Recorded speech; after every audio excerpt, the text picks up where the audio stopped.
Welcome to this short lecture on diffusion impairment. This is the third of 4 causes of hypoxemia covered in West's textbook and videos.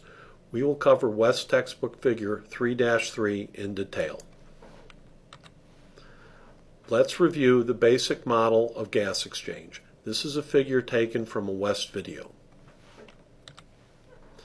Ventilation brings inspired gas into the alveolar space and removes alveolar gas. It is bidirectional in nature, though bulk flow is in one direction at a time. The West model ignores dead space and treats alveolar ventilation as a continuous process affecting the alveolar gas volume. The dead space volume must be subtracted from the total gas space to give an alveolar gas volume. Blood flow moves from left to right.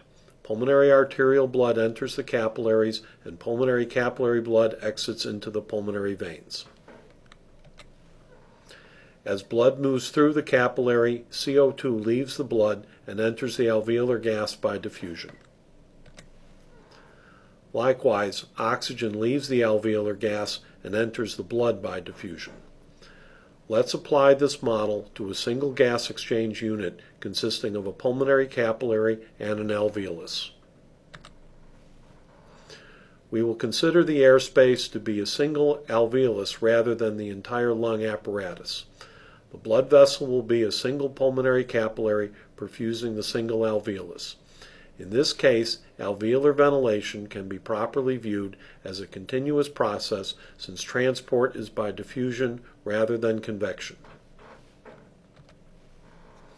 Let's consider a red blood cell entering from the left.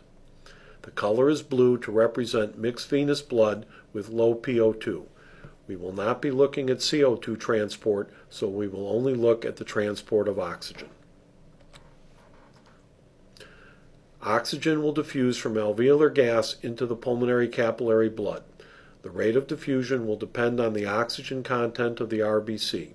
Since diffusion is a linear process with respect to partial pressure gradient, the process will be exponential in nature with respect to time. The exact relationship is complicated by the nonlinear oxygen hemoglobin dissociation curve, but it can still be viewed as approximating an exponential. As the RBC moves along the capillary, it will acquire oxygen by diffusion. In the normal lung, oxygenation is essentially complete by 0.25 seconds, or about 1/3 of the transit across the capillary. Very little happens during the remaining transit. A fully oxygenated RBC exits the pulmonary capillary.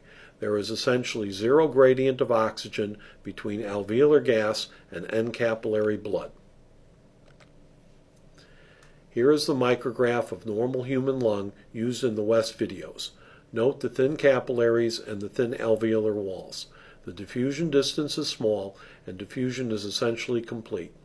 In normal subjects, there is essentially zero gradient for oxygen in any given gas exchange unit, and any alveolar arterial or large A, small a, gradient for O2 is due to shunt or VQ mismatch.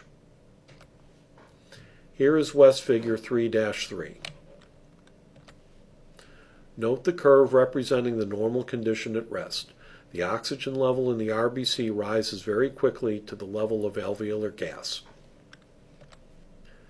Note the time is about 0.25 seconds, or roughly 1/3 the total transit time of 0.75 seconds.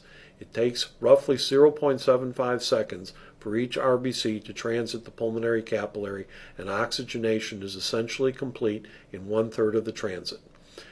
There is a large comfort margin in the normal state at rest. Here is a micrograph of a pulmonary fibrosis patient taken from the West videos. The interstitium between capillary and airspace is much thicker, which means the path for diffusion between airspace and capillary is much longer. Let's adapt our normal model to pulmonary fibrosis. We will add in a thick barrier to diffusion. As with the normal situation, the red blood cells enter from the left. The color is blue to represent mixed venous blood with low PO2. By the 0.25 second mark, the RBC will only be partially oxygenated, hence the color is purple rather than red. Oxygenation continues during the remaining transit. Let's consider a fibrosis where, at rest, a fully oxygenated RBC exits the pulmonary capillary. There is essentially zero gradient of oxygen between alveolar gas and end capillary blood. Let's return to West Figure 3-3. Our situation is now described by the curve representing the abnormal condition at rest. The oxygen level in the RBC rises very slowly to the level of alveolar gas, and the process barely completes by the time the RBC exits the capillary.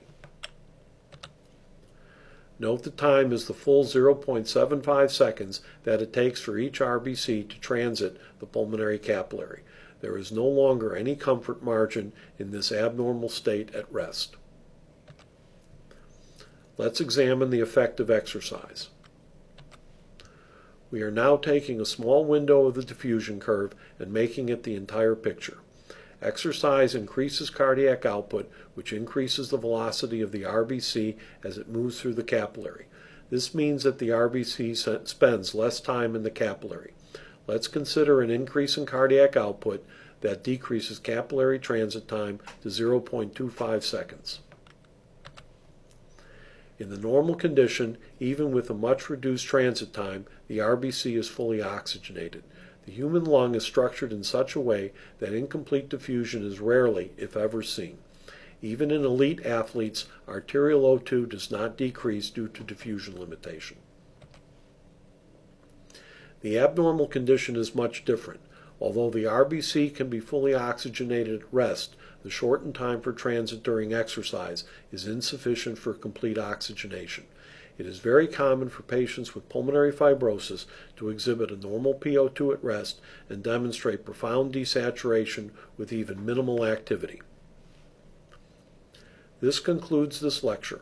I hope that you understand how diffusion impairment leads to an increase in alveolar arterial oxygen gradient even in lungs with uniform ventilation and perfusion. The final lecture in this sequence will discuss the non-uniform distribution, or VQ mismatch.